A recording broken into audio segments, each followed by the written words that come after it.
Diversifying through Web3, paradigms and opportunities.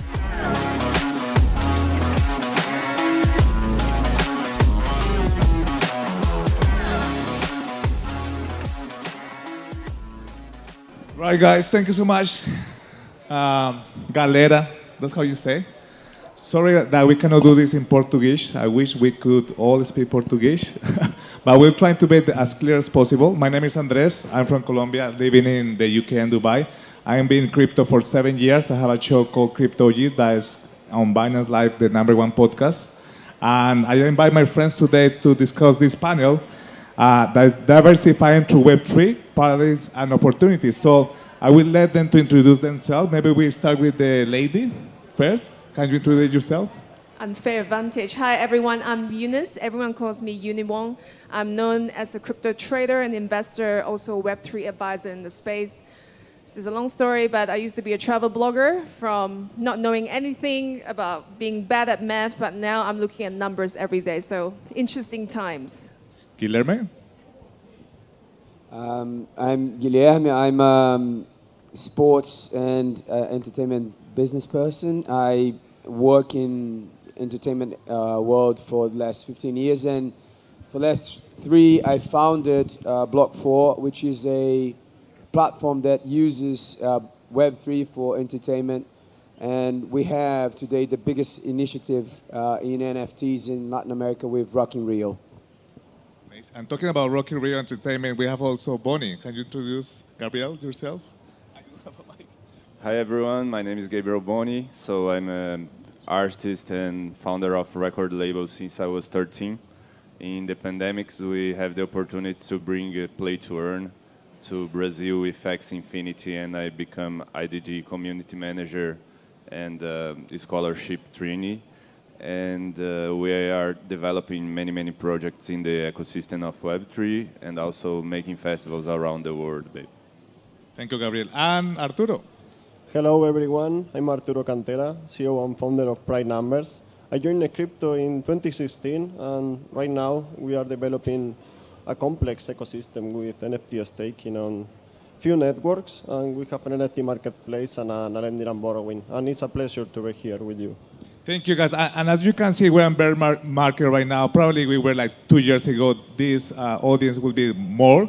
But saying that, that's the good thing to build in the middle of bear market. So I'm very privileged to have you here. We have Uni came all the way from where you were? Everywhere, Morocco. I would say I was in Asia and then Middle East and to many other places too. So yeah, she was traveling a lot, and Arturo came all the way from Dubai just to be here. Yeah, I moved to Dubai like 3 months ago, and right now here, expanding the business. We have the locals now, so thank you so much for coming. So let's start with Guilherme. Guilherme, what made you go from traditional business to Web3? How was that transition? I was already investing in crypto with Bitcoin miners, and we started studying how we could bring the blockchain technology to entertainment. And when the pandemic hit the world, it was clear that there was a need for a more dependable revenue stream for content producers. There was a clear need to have a better connection and a closer relationship with fans, with the audience. And there are other things that we can do, like IP control and things like that. So it was basically, we were spending time and studying it, and when the pandemic hit, it clicked. I think the pandemic helped. Can you hear me properly now? Yes. Yeah. Pandemic helped a lot of people to understand what was crypto. Everybody was, and the market was so good back then. Nobody was doing anything, no trading, or just finding around the ways into crypto. So the pandemic actually helped the market to go up. And talking about market, Uni, how was your transition? You just said you went from travel blogger in 3 years to become a very professional crypto trader. How was that? Yeah, so back to during COVID, that's where I started, because as before, I mentioned that I used to be a travel blogger. And being a travel blogger, I travel around the world and talk about hotels and where to go, what to eat. But when COVID happened, the lockdown shut me down. So what am I going to do? So I had nothing to do. I got bored in life, and I started trading. And speaking about trading, I used to be in stocks and commodity. And after that, I was looking for more liquidity, quicker pumps, because it's like an addiction now. But once I got into crypto, I have no interest to get into anything that was really boring, like stocks that move like 5%. Like you can actually get into crypto and make up to 50 to 100% every day. So why would we want to go back? So that was my transition to get into trading. So, and we have many people also transition from traditional, like Gabriel, you're an artist, DJ, but then you did something really good in the middle of pandemic that was giving scholarships to people in Brazil so they can play games. Back in 2020, it was very good as well. People were making money, community, people that didn't have any money, you know, they were given the opportunity to play with these NFTs, and they were making like $500,000. That was a lot of money for these kids or these teenagers. How was that transition from you from DJ to Web3 and community builder? It was amazing because I got an investment and we opened like a solution center here in São Paulo. The name is Soma. And we started to get together with a lot of different entrepreneurs. And at the same point, my fans and the family of the fans were starving. So when we got the play to earn, was really nice because we brought the win-win situation to everyone. And at the same time, we started to make streams inside Twitch and get together the guilds of everywhere. So I was talking with different musicians from Singapore, Asia, Philippines, and it was a blast. And we can go back, right? Yeah, I think so. Crypto brought all of this energy in 2020 for a lot of communities. And talking about communities, also Arturo, you were a professional athlete, a cyclist, and then you start to develop and program in a lot of applications, layer 1 and layer 2. And how you build this massive community within XDC network? How was the transition from a young guy to become one of the biggest developers in crypto? Yeah, as I said, I joined crypto really early on 2016, and I was a professional cyclist also. So when I joined crypto full time, I decided to build my company. So for me, the transition is like I was native, I think, on crypto already. So it's like my house, crypto. So it was easy, but you need to be really active on crypto to don't lose any news. And it's a lot of time to check always crypto, always what is happening, what is the next project going to be released, and all of these things. So I decided to make crypto my life now since 1 year and a half, and now I'm full dedicated to my company. So no more cycling? No, You're I just quit. cycling the waves of the trades. That's what you're doing. Yeah. And Uni, talking about trades, in your opinion, what opportunities does the Web3 world provide for those who are heavily into crypto trading or other trades that were in Forex, for example? Yeah, so usually I get asked a lot this type of questions. Like personally, I like technology, but I like money more. So I'm in crypto because I want to make money, and let's talk about money. So crypto trading would be the primary, or I would say the easiest way for anyone who wants to enter to make a lot of money. And sometimes I think it could be better than longer term investments because it's not locked up, and you can go in and out risk-free. But speculative trading, actually, people make a lot of money, particularly this year or last year, because you can still make money through the bear market, but people also lost a lot. And I would actually say that people come in because they want to look for that one-time opportunity that overnight you become a millionaire. Everyone's looking for that dream. And you know what? It's achievable, but it's really rare. But usually that happens in meme coin. Everyone knows things like, for example, the latest one is the frog coin called Pepe, right? Some people put $300 and became made millions of dollars like in 2 weeks. So we got lots of stories like this. So that's one opportunity. And other ways that people do is through, if you're less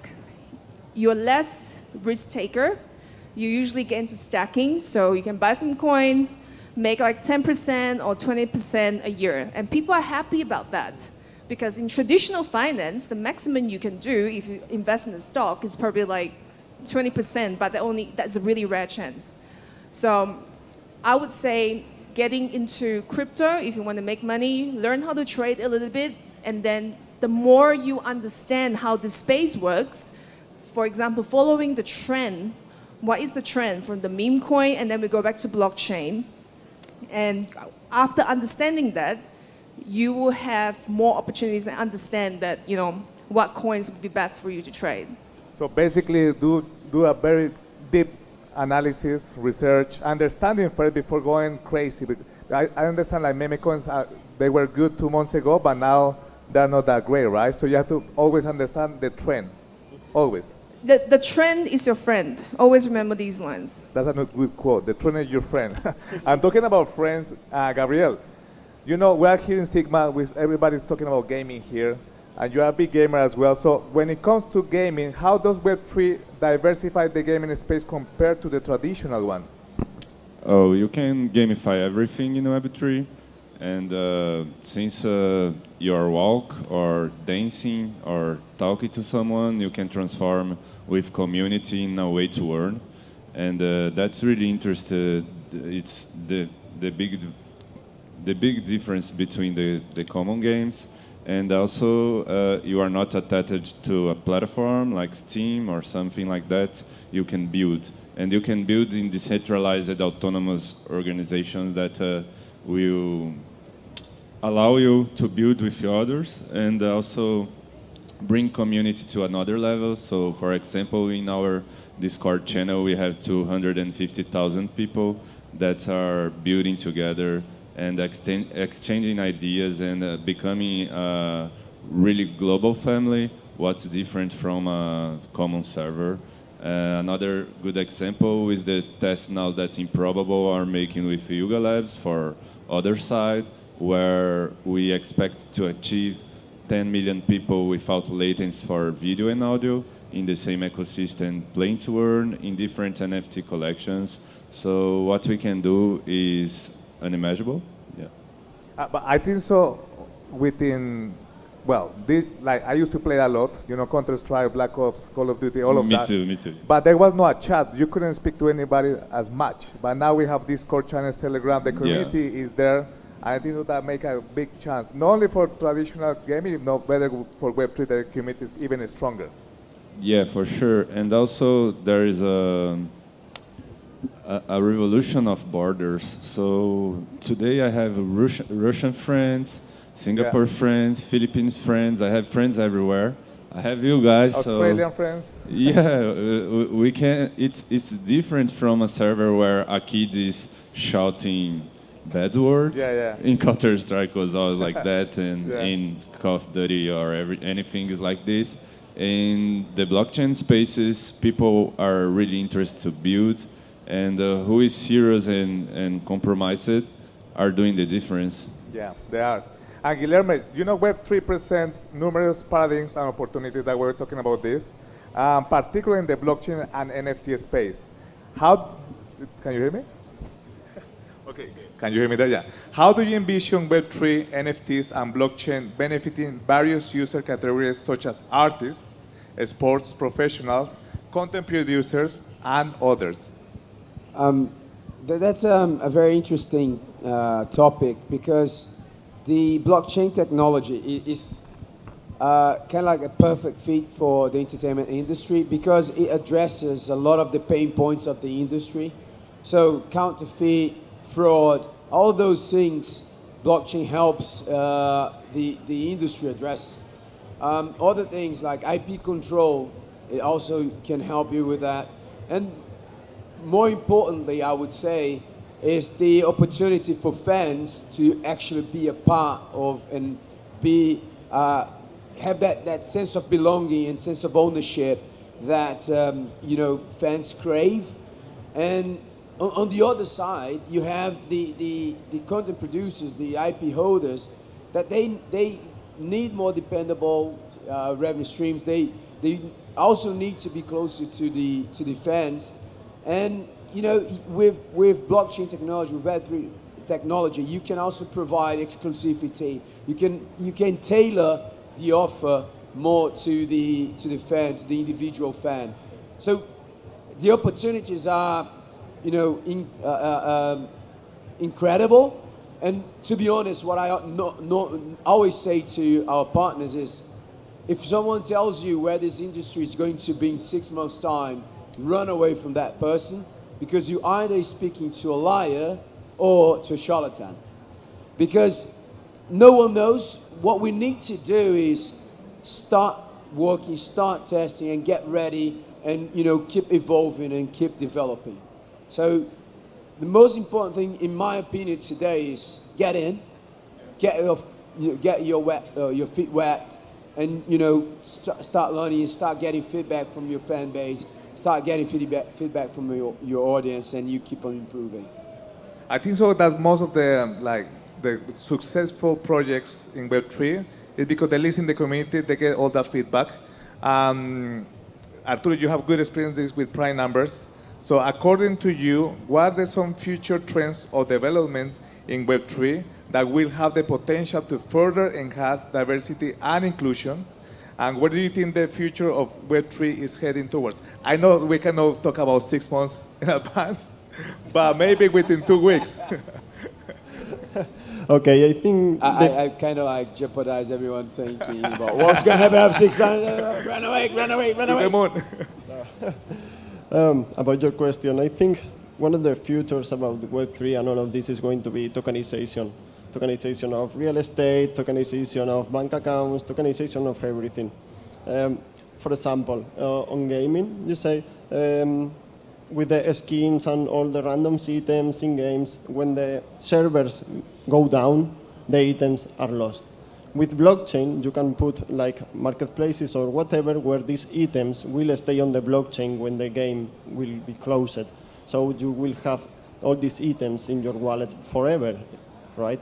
So about the inclusion of all of this, I think the tokenization of, for example, the real estate agents or bankers or also on health, all of this is going to be like an inclusion for all the people that is not on crypto but will be on blockchain directly or, not, or indirectly, because they need to adopt the new, most secure technology.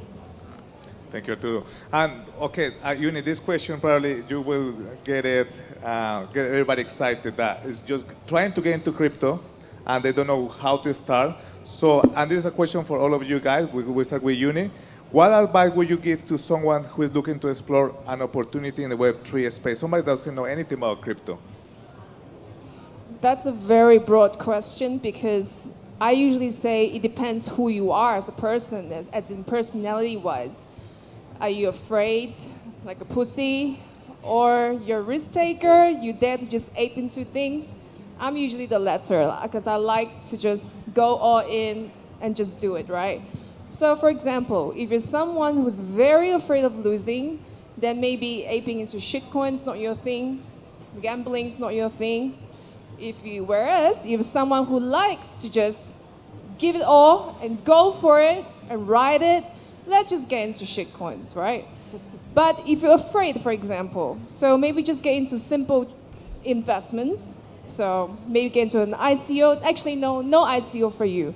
Just go trade and hold things, right? Which I don't usually tell people to do that too, because holding is not exactly the best strategy, because if you hold something, it's so volatile, but you only hold things when you invest in something really, really, really early in the seed stage. Anyone who tells you to hodl, they're trying to use you as an exit liquidity. So never ever do that. That's what I usually say. So the first thing you need to do is to figure out who you are as a person. And if you're too afraid, I would say just pack up your lunchbox, go back to 9 to 5. This game's not for you. Just being brutally honest. It's totally true, but I also believe in culture. For example, Latin Americans, Australians, Turkish, and Asians, we like to take risks a lot. Yeah. I'm going to talk to my family in the UK and Europe. They still not believing in crypto as much, so they try to just to hodl. So, but we are degenerates, so we like to take risks. Guilherme, what do you think? Like, the same question for you. Somebody that's getting new, what advice would you give? I have a thinking that if you don't come to Web3 is going to come to you. It's similar to what we see today, let's say, with banking. Think about it. How many times have you been to an actually bank booth in the last year? None. None. Or once and you were pissed to be there because it was like, fuck, I shouldn't be here. Or maybe they were closing our account for moving Exactly. crypto around. So what's going to happen is people are going to start using Web3 without realizing it is Web3. So that's why I'm saying if you don't come to Web3, it will come to you. So if you know that and you realize that, you might take advantage of that. So I agree 100%. It might not be for you. It might not be your thing. But I still believe you should try some things, test some few things, and make sure if it's not for you. And if it's not for you, it's not for you, and that's okay. But I truly believe that, testing and trying to learn a bit more will benefit anyone. It's like, coding and languages. I don't code. I can't code. But I would be probably a better professional if I could. That's it. I'm talking about coders. What about you? What advice would you give to somebody that's getting new into Web3, Arturo? To a new developer? Yeah, I think when you are going to join Web3, first you can do is educate yourself, because crypto and blockchain is like the Wild West right now, in my opinion. If you are going to DEX or DEX, if you are going to the DEX part, decentralized, you need to learn how to use wallets, how to import networks, how to import tokens, and maybe if you keep learning, you will learn how to read a smart contract and all of this. So also you can read GitHubs of the projects, so you will be more educated, and you can hold. If you really like a project and you are going to hold the token from an early stage, maybe you are going to make a lot of money. So yeah, I think you need to educate yourself, continue learning everything. But yeah, Web3 is for everyone, and you will have your place in Web3. Very interesting. Gabriel, what advice would you give to somebody, let's say to a content creator or an artist? What advice would you give them to jump into Web3, because you have done it? Yeah, do your own research, stay in touch with the community. If you have no money, please don't risk what you don't have. And take focus on airdrops, take focus on what Twitters are doing, take focus on track whales, take focus on AONI content, take focus on everything that's happened. Like Arturo said, everything's so fast, so dynamic that you really need to be focused. And like a surfer, like a DJ, like anything, it's all about timing. So. Like the good DJs come in good time, like the good tokens come in good time. And guys, talking about timing, we're just wrapping this up. If you could describe Web3 in one word, what would be, Guillermo, one word to describe Web3? I'm going to go with the entertainment part. I'm going to go with engagement. Engagement, good word. Gabi? Wagimi? Wagmi, yeah? We're going to make it, yeah? We have a house in Dubai called Wagmi, right? You need to come to Wagmi. Arturo, one word to describe Web3? I think opportunities, because everyone have a lot of tools right now to make everything on Web3. You have free coding tools, you have marketplaces, you have a lot of information for free. So I think opportunity is the correct word. Thank you. Uni? I'm all for the money again. Abundance. That's my word. Amazing. Thank you so much. I will say for me, it's people. Crypto, Web3 is about people. You need people to build all this craziness that we're having right now. So, and that's why I'm very happy to have you on stage today, guys. Here in Brazil, I never imagined to be here with such an amazing panelist. Thank you so much. Obrigado, Brazil, Sigma, IABC. And I'll see you in the next panel, guys. Take care. Bye-bye. Thank you. Obrigada. Thank you. Thank you. Bye-bye. Thank you.